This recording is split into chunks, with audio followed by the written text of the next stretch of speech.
Bienvenue ici Washington, à la Voix de l'Amérique. Nous recevons dans notre émission d'aujourd'hui deux membres de la cellule de la pharmacologie de l'Université de Kinshasa, mais aussi de la cellule nationale de la RDC de la pharmacologie. À ma gauche, nous avons Dr Nsengi Tamabayalio et nous avons aussi les professeurs en pharmacologie et un pharmacien, Tona Lutete. Bonjour à vous. Bonjour. Bienvenue ici. Voilà, donc je commence par les docteurs. Vous êtes ici dans le cadre de la conférence américaine sur la médecine tropicale qui s'est tenue et vous avez présenté quelques travaux de votre cellule. Pouvez-vous nous dire, très brièvement en tout cas, quelles sont les contributions que vous avez présentées? Ok, nous sommes venus participer à la 68e conférence de la ASTMH, donc la Société américaine de maladies tropicales, médecine tropicale et hygiène. Et nous étions venus d'abord pour présenter nos travaux, les travaux qui ont été faits notamment sur le paludisme. Nous avons travaillé sur la manière dont la population utilise les médicaments pour se faire soigner du paludisme. On essaie d'évaluer comment cela peut avoir une implication dans l'efficacité des traitements. Mais aussi, nous sommes venus aussi écouter et partager avec les autres scientifiques du monde entier qui travaillent dans le même domaine que nous sur ce qu'ils trouvent. Et bien sûr, puisque maintenant nous sommes en train de travailler dans le domaine d'Ebola, écouter aussi les nouveautés scientifiques, ce qui se fait en dehors de nous sur Ebola. Bref, partage d'expérience. Et sur ce plan-là, qu'est-ce que vous avez présenté concrètement? Quelle était votre contribution, professeur Tona Lutete? Bon, nous avions une session sur un produit contre le paludisme sur lequel nous avons travaillé sur notre site et il était question de pouvoir donner la possibilité que ce produit puisse être introduit dans les systèmes de santé de notre pays et particulièrement être utilisé dans les secteurs publics et privés. Comme cellule de pharmacologie, bon, vous étudiez un peu quelles sont les conséquences de l'automédication qui est devenue en fait une autre maladie qui tue plus, surtout en Afrique et dans nos pays où la misère pousse les gens à le faire. Qu'est-ce que vous faites pour limiter ces dégâts de l'automédication? Bon, il y a plusieurs choses que nous pouvons faire. La première chose, c'est de pouvoir évaluer déjà comment cela se fait. Comment est-ce que... puis il faut voir comment faire pour que la population se décourage de ne plus le faire. Donc, la première chose, d'abord, il faut que les médicaments puissent être prescrits normalement.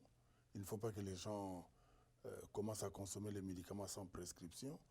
Et en second lieu, il faut maintenant voir la population et dire à la population que consommer les médicaments sans prescription, c'est un danger. Ça, c'est du côté de la population. Maintenant, il y a aussi du côté de ceux qui prescrivent aussi. Ils doivent prescrire correctement les médicaments. Par exemple, on vous dit que ce n'est pas nécessaire d'avoir toujours des injectables parce qu'il y a un risque de transmission de maladies. Il ne faut pas avoir plus de 2-3 médicaments sur une ordonnance. C'est déjà un risque parce qu'il risque d'avoir des interactions. Il faut bien dire aux malades comment ils doivent prendre le médicament. Il y a tous ces éléments-là qui entrent là. Maintenant, pour ceux qui dispensent ou, entre guillemets, qui vendent les médicaments, il faut aussi leur dire qu'il y a des médicaments qu'ils ne peuvent pas donner aux gens quand les gens arrivent à la pharmacie sans qu'il y ait une prescription. Donc, cette éducation concerne aussi bien le médecin, les infirmiers qui prescrivent, le pharmacien et les autres qui dispensent les médicaments, et aussi de la part des consommateurs. Maintenant, il reste aussi l'État lui-même qui doit prendre ces éléments en charge pour essayer de mettre la pression pour que tout dérapage ne puisse pas se passer. Donc lui aussi, il est concerné. Il doit mettre les lois qu'il faut, les règles qu'il faut pour que les médicaments ne puissent pas consommés, disons, comme ça se consomme maintenant. Parce qu'en Afrique, il y a ça. Maintenant, il y a un autre aspect de la médecine traditionnelle. Dans l'esprit des gens, les gens croient que quand tu prends un extrait de plante, c'est bon. Parce que nos ancêtres ont pris ça depuis des années. Ce n'est pas garanti. Ces extraits peuvent être toxiques aussi. Et c'est peut-être là où il y a peut-être beaucoup plus de problèmes. Nos ancêtres, il y en a qui ne vivent pas plus de 50 ans. Maintenant, il y a des gens qui vivent plus de 80 ans.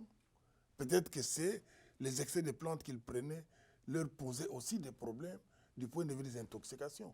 Donc, il y a tous ces panoplies de problèmes qu'il faut essayer de résoudre. Et nous, nous sommes engagés dans cette voie-là pour essayer d'aider nos populations et de nous aider nous-mêmes à pouvoir utiliser correctement les médicaments. Docteur, face à la pauvreté, comment concrètement arriver à changer cette habitude de gens? Parce que je crois que c'est la pauvreté qui pousse les gens, nos populations, à ne pas aller voir un médecin ou un pharmacien et juste à avoir, OK, ces symptômes peuvent être la malaria et je m'achète des quinines, par exemple.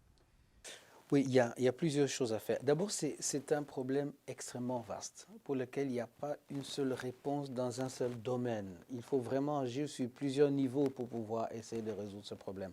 Vous avez dit que c'est un problème d'abord de pauvreté, parce que la question de la pauvreté dépasse le cadre purement médical. Il y a plusieurs autres choses qu'il faut faire.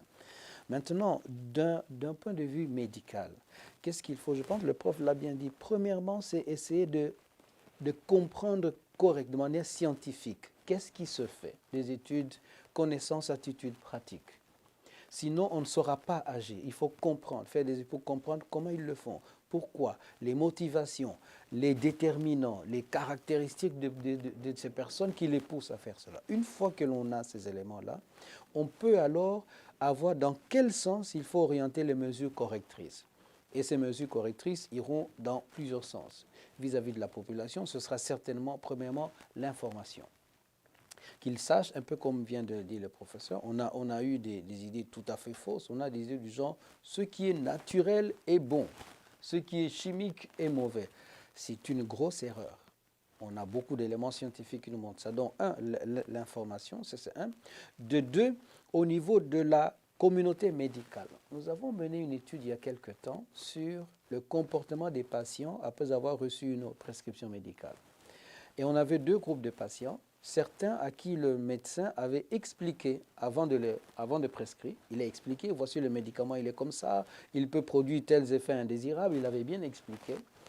Et d'autres à qui le médecin n'avait pas expliqué grand-chose. Et lorsqu'on a suivi ces deux groupes, on a vu des différences évidentes.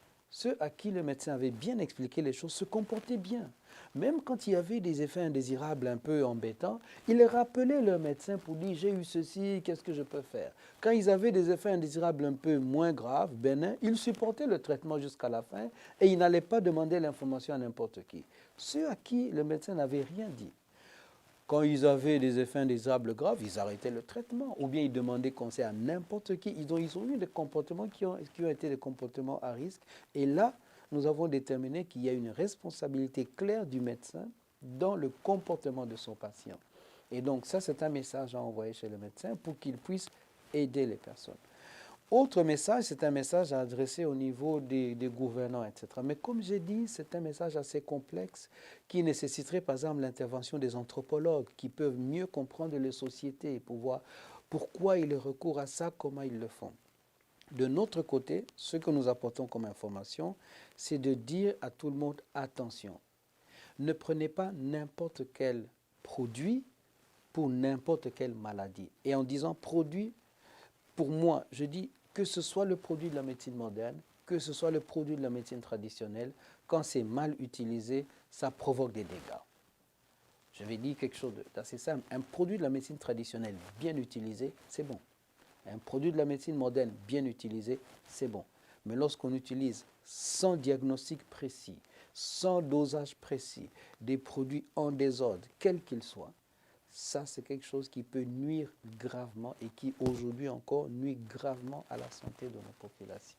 Est-ce que ceci concerne, on a parlé de la médecine traditionnelle, mais est-ce que ceci concerne vraiment la médecine naturelle? Parce qu'aujourd'hui, on voit des gens qui donnent des conseils, comment utiliser l'ail, comment utiliser, je ne sais pas, tel genre de tisanes que l'on consomme comme aliment, mais qui peuvent guérir à telle autre ou telle autre maladie. Oui, c'est très bon. C'est une tendance qui commence à se généraliser et où se passe aussi beaucoup de choses qui ne sont pas vérifiables, malheureusement. On te dit que le miel fait mille et une choses. il est possible, il est certainement vrai que c'est très bon dans certaines situations, mais pas nécessairement démontré dans toutes les situations.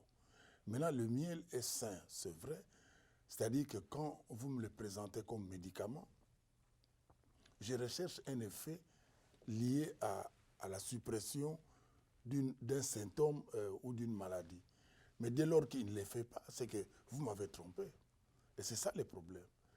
Tout doit être démontré plus ou moins. Il faut qu'il y ait des preuves qu'on apporte pour toutes les choses. Donc, même quand les gens viennent pour dire « Ah oui, l'ail est bon, il réduit la pression artérielle », c'est vrai. Tout dépend dans quel état de pathologie vous êtes. Si vous avez déjà une pathologie qui est très avancée, là, il risque de ne rien faire du tout. Parce qu'il te faudra des médicaments très puissants pour contrôler ta tension. Donc là aussi, il faut voir qu'est-ce que les gens veulent, qu'est-ce que les gens peuvent accepter, qu'est-ce qu'ils ne peuvent pas accepter. Il faut aussi cadrer tout ça. Sinon, la population risque d'être victime de certaines choses. Maintenant, ce qui est vrai, c'est qu'ils disent que les médicaments, les aliments sont des médicaments. C'est le premier médicament que nous avons, sont des aliments. Quand vous mangez de manière équilibrée, vous allez éviter certains excès et vous allez éviter certaines maladies. Donc manger bien, manger équilibré, c'est vraiment très important. Je crois que c'est la première chose que nous devons faire. Ne pas manger n'importe quoi, manger de manière équilibrée. Essayer de voir un peu telle personne est peut-être susceptible de développer telle complication et faire en sorte que son alimentation puisse correspondre par rapport aux penchants des complications qu'il peut développer. C'est une éducation, comme le docteur Segui vient de dire. Ce n'est pas facile, il faut rééduquer les gens à partir des choses peut-être qu'ils font normalement, mais qu'ils les fassent bien. Docteur, vous faites l'étude des effets des médicaments. Il y a 2 médicaments qui ont été trouvés pour guérir l'épidémie d'Ebola qui sévit dans l'est de la RDC depuis plus d'1 an et qui a déjà tué plus de 2100 personnes. Il y a beaucoup de scepticisme autour de cette maladie dans cette région. Qu'est-ce que vous avez déjà trouvé dans vos études comme effet secondaire par rapport à cette maladie? Tout d'abord, je comprends tout à fait qu'il y ait du scepticisme. Il y a beaucoup de faits qui ont fait que la population sur place se sent abandonnée ou bien pas assez prise en charge. Et donc, on les comprend tout à fait très bien. Mais pour le moment, on est quand même heureux que grâce à des travaux de scientifiques, notamment des Congolais éminents, et je me permettrai de citer le nom du professeur Mouyembe, et qu'on a pu maintenant avoir un certain nombre de produits efficaces. Il y avait 4 médicaments d'abord, puis on a trouvé que 2 étaient moins actifs. On continue avec 2 médicaments que l'on teste. Alors, notre travail dans cette étude-là, c'est de vérifier la sécurité de ces médicaments. Vous savez, chaque médicament a toujours 2 faces.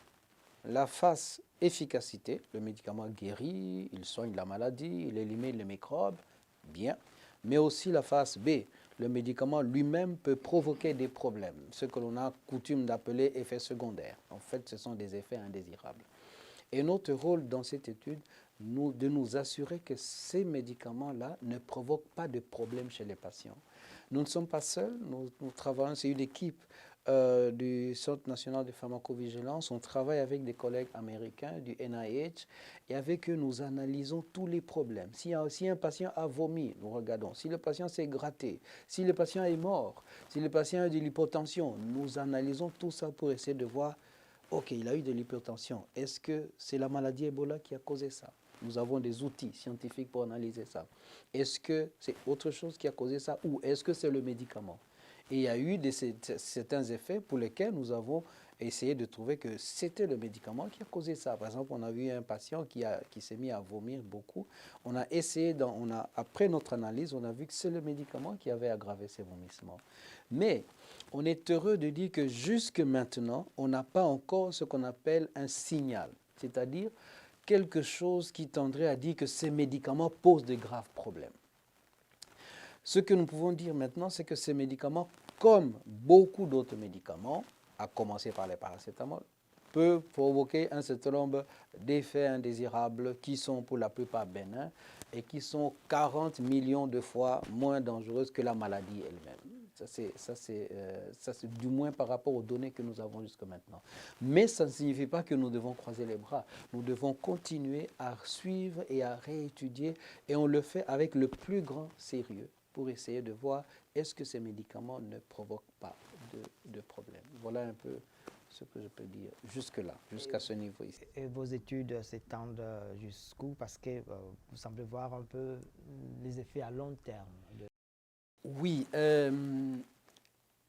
nous espérons et nous pensons que l'épidémie, telle qu'on voit l'évolution des enrôlements, l'épidémie va se terminer très, très bientôt, probablement, ce qui est une excellente chose. Maintenant, il va rester tous ces patients qui ont été exposés aux médicaments. Il y a des choses que les gens ne savent pas. Il existe parfois des effets tardifs aux médicaments.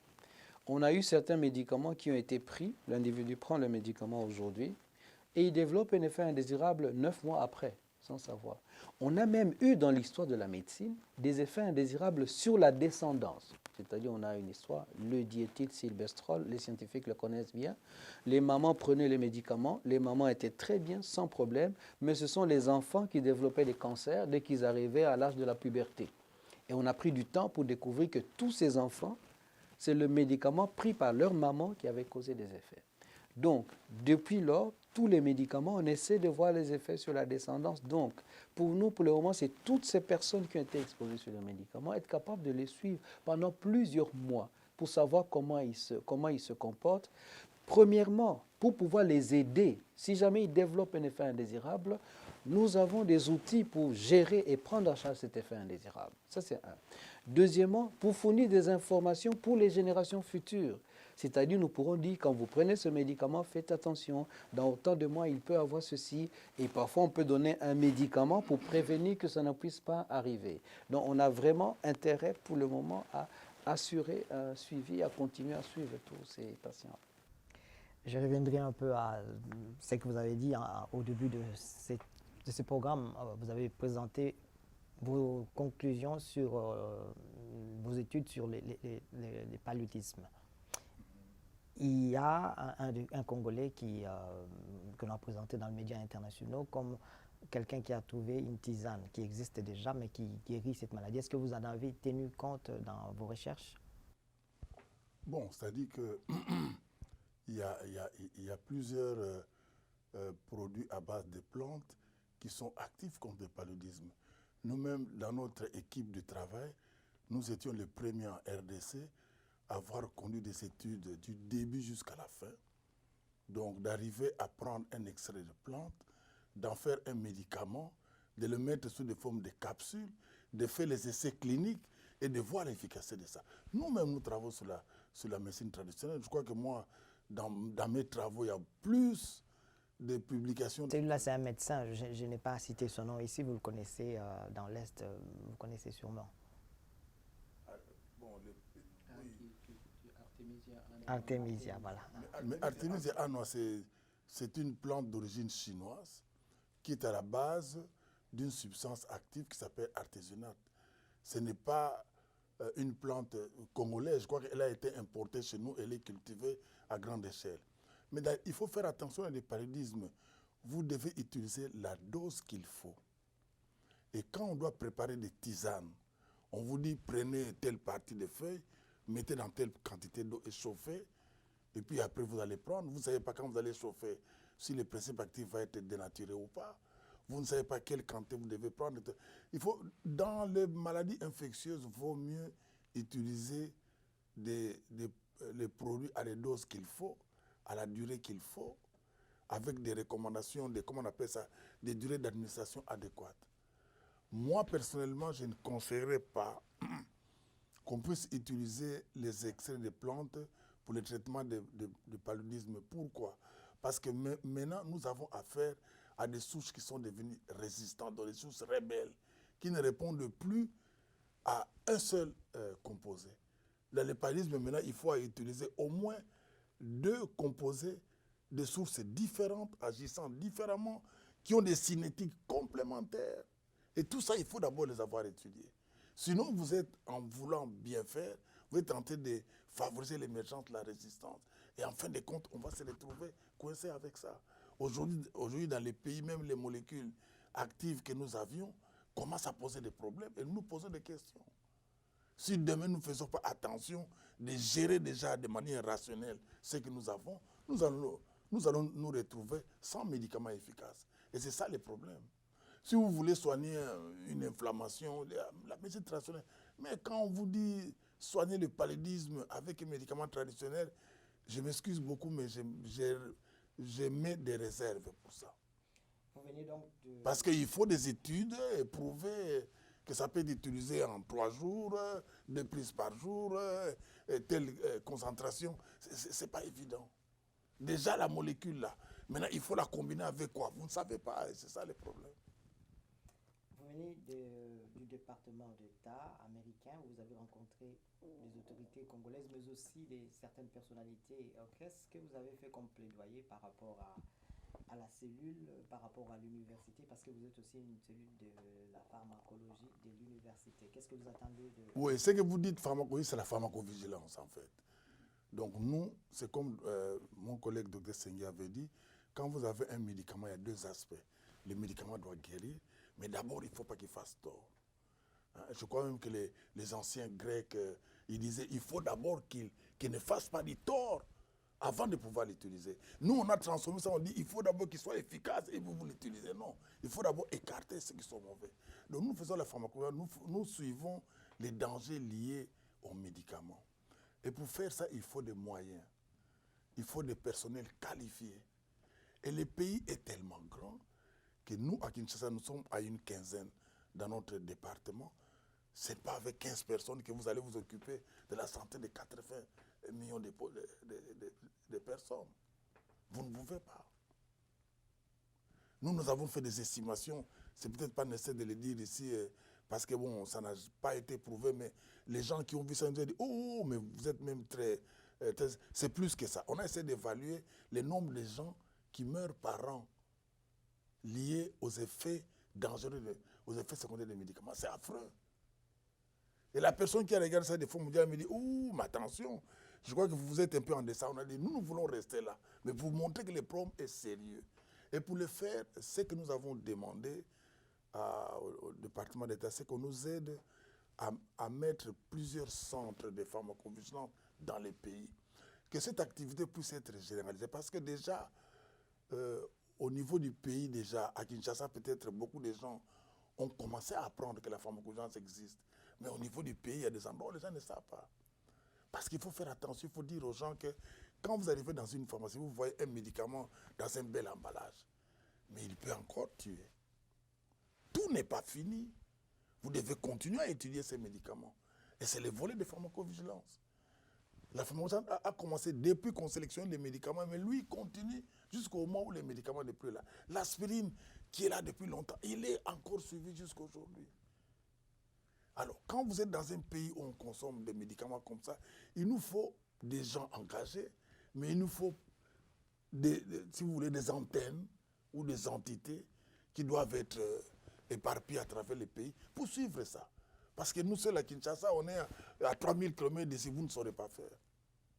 Parce que l'activité des pharmacovigilance, même quand vous allez chez les personnes de santé, quand vous dites quelle est l'utilité de la pharmacovigilance, vous dites, ah oui, mais là, vous identifiez les effets indésirables. C'est faux. Lui, ici, dans notre pays, il est responsable de la prise en charge des effets indésirables liés aux médicaments. On a déjà sauvé des vies humaines avec ça. Nous avons des exemples avec l'USAID, où on a eu des photos des enfants qui étaient en train qui allaient mourir et qu'on a pu, disons, sortir pratiquement des tombes parce qu'on a dû faire les prises en charge.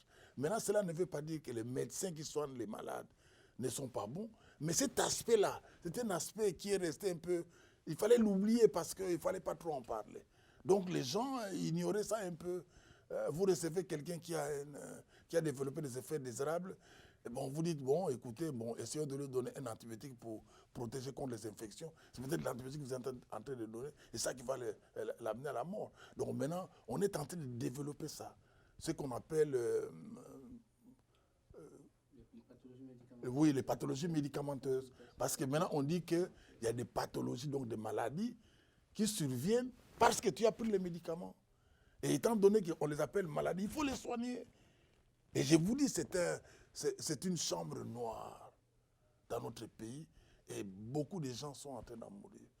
Et notre demande au département d'État était qu'on nous aide à avoir des centres régionaux de pharmacovigilance à travers les pays. Effectivement, qu'on nous ait les moyens de pouvoir les former, l'implanter et de suivre, non pas seulement, ici on parle d'Ebola, mais de suivre tous les médicaments. Surtout les médicaments qui sont financés par les fonds mondiaux. Il y a aussi des médicaments de ce qu'on appelle des maladies négligées, maladies du sommeil, etc. Il y a aussi des plantes médicinales que nous consommons tout le temps. Les antibiotiques qui deviennent un problème sérieux parce que si nous ne faisons pas attention, avec l'émergence de la résistance, on ne va plus s'en sortir. Et il faut nécessairement que nous puissions le faire. Parce que pour nous, quand on prend un antibiotique et qu'on n'a pas les résultats escomptés, c'est un signal pour dire qu'il y a un échec. Donc, il y a risque de résistance qui commence déjà là-bas. Docteur, un complément par rapport à ça, surtout que vos études, vous avez commencé des études sur ces 2 médicaments qui guérissent l'Ebola. Oui. J'ai plusieurs commentaires. J'ai suivi aussi, comme vous, dans les médias, on parle de médicaments, tisanes. Moi, je suis scientifique. Nous, on est des scientifiques. Et donc, la première chose, c'est que tout ce qui peut apporter du bien aux patients de manière efficiente à un coût réduit est le bienvenu. Et donc, pour nous, donner un avis, ce serait d'avoir plus d'informations scientifiques sur cela, de savoir un peu qu'est-ce qui se passe, mais en tenant compte un peu de ce que le prof a dit. Il faut vraiment prendre le temps d'évaluer chaque chose correctement. Maintenant, autre chose, on a été heureux de rencontrer une oreille attentive au département d'État. Et comme il l'a dit, nous avons vraiment insisté pour que nous ayons les moyens de multiplier le nombre de gens qui sont capables de faire le travail que nous faisons. C'est vraiment, comme on dirait, un rêve, le rêve principal de pouvoir le faire. Mais aussi à l'occasion, je pense, on les a remerciés parce que ça a été très important pour nous de travailler avec les collègues du NIH, de profiter de leur expérience et aussi par rapport à toutes les choses qu'ils nous ont aidés à faire sur terrain. Mais nous sommes convaincus qu'il n'y a absolument rien qui, de l'extérieur, pourra résoudre nos problèmes. Si on doit résoudre le problème, c'est chez nous, avec nos gens qui connaissent bien notre réalité, donc il faut former des gens localement. Merci donc de nous avoir suivis. Nous avons reçu la cellule pharmacologiste de l'Université de Kinshasa, mais qui est aussi la cellule nationale de la République démocratique du Congo. Nous avions comme invité Dr Sengi Tamaba Yalio et puis le professeur Tona Lutete. Merci, à la prochaine.